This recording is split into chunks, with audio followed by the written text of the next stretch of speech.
You know, I wanted to be a policeman since I was 5 years old. That's all I ever wanted to do. And, you know, then you get into police work and you take on more responsibility and you assume more supervisor roles and you know, you think you can make a difference, make different decisions and do things differently and have better outcomes. And that's why I'm seeking the top roles. I think I can make a difference. You know, I've been in TAC, I've been in homicide, I've written policies for the police department, I've done all kinds of stuff, and I've enjoyed working all of them. I haven't had a bad assignment on this police department. I think one of my best traits is I like to listen to neighborhood concerns, whether they're the most important concerns of that neighborhood is a speeding car, or it's a problem house, or someone playing their radio at night, or hey, we're having a burglary problem. I think that's important.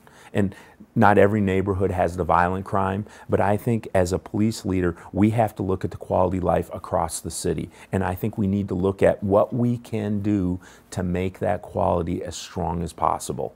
When I got here, I had a neighborhood leader forum. I invited all the neighborhood leaders that we have in Center Zone. I asked them to come, to go around the table. Let's talk about the issues. And the idea is, you know, neighborhood leaders can learn from each other as well as us. I have said since I became a division commander and I was assigned to East Patrol, strong neighborhoods have less crime.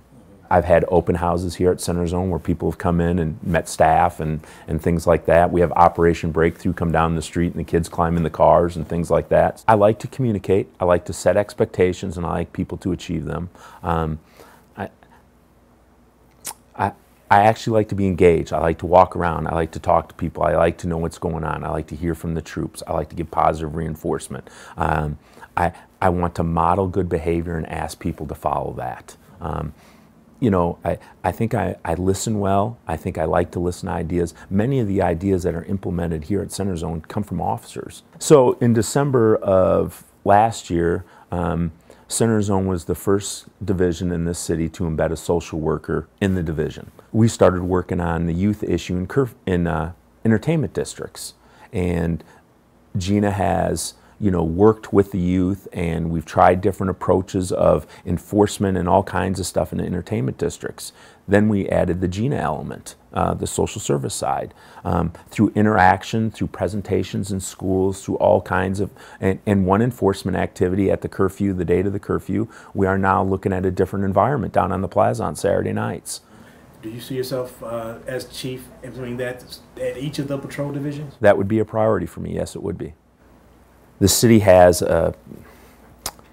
you know, it has an overabundance of violence, obviously, for a city our size, and you look at our national ranking. People are tired of walking down their streets and seeing shell casings or hearing shots fired, and we need that kind of trust with the community to say, hey, they need to pick up the phone and call the police and see what we can do to intervene.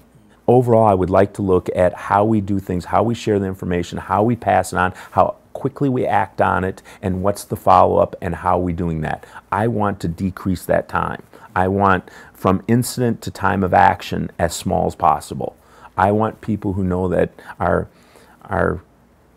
unfortunate to think committing violence in this city is the right path to know if they do it, they're going to get police attention as soon as possible.